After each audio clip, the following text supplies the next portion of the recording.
Hello, my name is Ajimai Bolton, Hello, my name is Abubakar Jagni. and today we're going to demonstrate our project, which is titled the Solar Evaporative System. Now, what the Solar Evaporative System does is it converts heat into cold, refreshing air.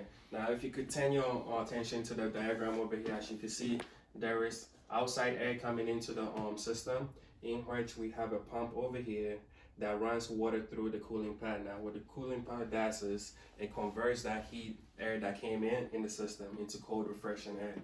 And then the fan then blows those refreshing air out for your comfort. Also, we have a water tank in here which have a pump, which is supposed to bring that water that went through the evaporation pad back into the water tank.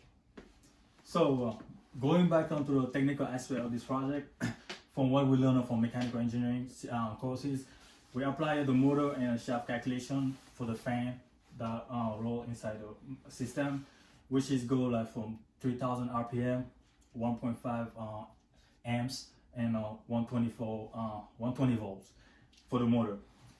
For the water pump, we find a submersive water pump, which has an AC of 110, which has a 120 volt and a 6 hertz.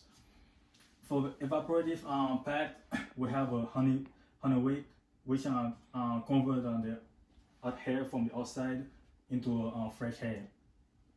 We also have electrical wiring, which is a 20 gauge, 220 gauge wide, and we got a fan, which is a regular fan, as you can see. We also have the solar panel, which is a 25 watts. Now we're going to show you our design himself, how he work and everything.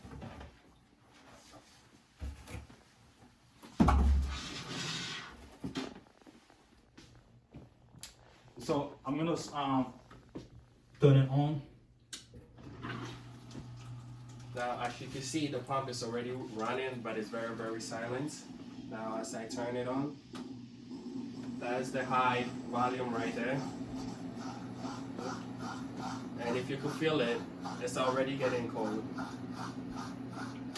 That's the low switch, kind of dims down the air. And it could reach all the way out to here, so in a regular room, it will fill it and make a room really quick.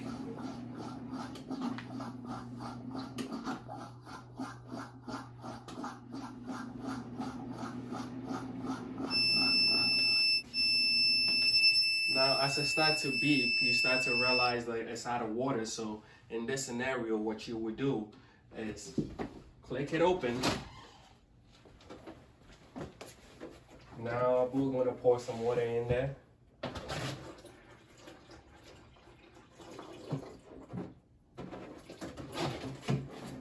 As you can see, the sensor have stopped ringing. So you click it back in place. We're going to turn it on and have it run for a second. As you can see, it's good as new. There it's coming up. So we're gonna call somebody to witness our project if he's giving some good air, if he's satisfied or not. So Shai, can you please come up and fill it and let us know your opinion on? It feels cool so far. Is it good for a small room? A small room? Yeah, What do you think? definitely it's good for a small room. Okay, also, let's say in the summertime, if you happen to be in a barbecue and it's over there, you think that would do a good job? Well, depends on the temperature, but then again, you have this on top, so that's supposed to help. Keep the direct the coder. And you have 3 levels. This is on high right now. You turn it, this is medium. And then if it's too cold, you can always turn it to low. Thank you. Does anybody got any question? Yes, I do have a question. What made you guys want to create a evaporator air cooler, and what are you guys trying to solve exactly? Well, we had the idea from it because we know during the summertime it gets really hot, and we figured you don't always want to turn your AC on because let's all be honest, sometimes when you're home and you turn the AC on because of the electricity bill, you have to turn it off. So once the room gets hot, turn it back on. So we came up with this idea to save electricity bill where because it's a solar panel, When you're going outside, you just leave it on your backyard or balcony. The solar panel is going to charge the battery, which you then bring in when you come home, and then you turn it on, and it's going to run for 24 hours. Oh wow! So Non-stop. another question. So this can be used outside as well? Yes, it can be anywhere you go. As long as you got the sunlight that fully charge your solar panel, you'll be fine as long as you got the sun. If you fully charge it, even if you want to use it indoor, you can use it. Oh. But you cannot plug it in the electricity because we're trying to save energy. That's the whole point of this project. Okay, and I have another question. So what were like the challenges while creating this unique project? We had a couple of challenges. One of the main problems we had was trying to get the water reservoir to actually not leak. Because the first time when we got a mat pan and we tested that out, we realized it was leaking.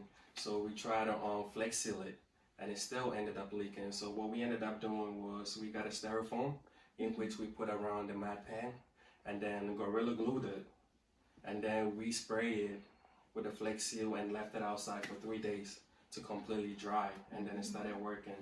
Another problem that we ended up having as well was also connecting the wires to the switch to the motor. So that way we could have the 3 levels. So anytime you turn it, it's actually operate under what we wanted, the high, the low, and the medium.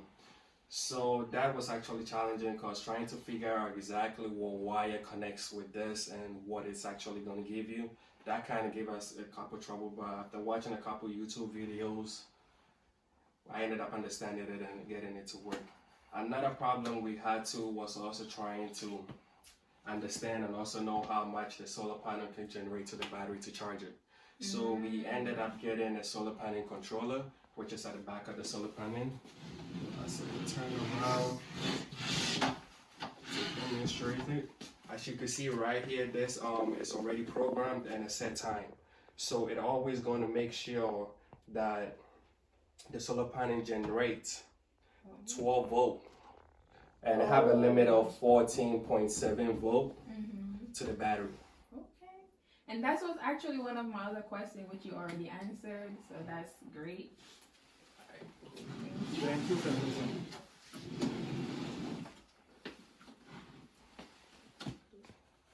So we learned a lot about building this device because we could apply a lot of what we learned in school, like MSD classes, thermodynamic, fluid mechanic, everything else we apply in the system. So it helped us through this course. So we're happy to show our prototype with you. As we're letting y'all go, we would like to say thank you.